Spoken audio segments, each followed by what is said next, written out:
Hey guys, today we talk about how to turn off failed downloaded notifications on your app. We're going to figure out the solution on how you can do that on your app. So all you have to do, you just go above this sign, click on it here.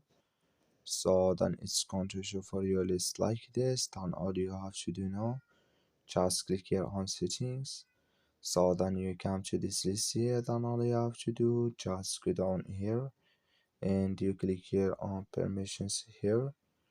So when you click here on permissions, it's going to take you to this list, and all you have to do, just click here on notifications here.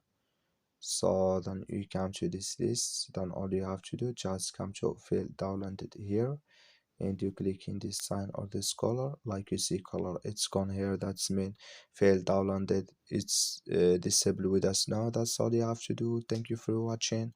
Don't forget to support us by liking, subscribe.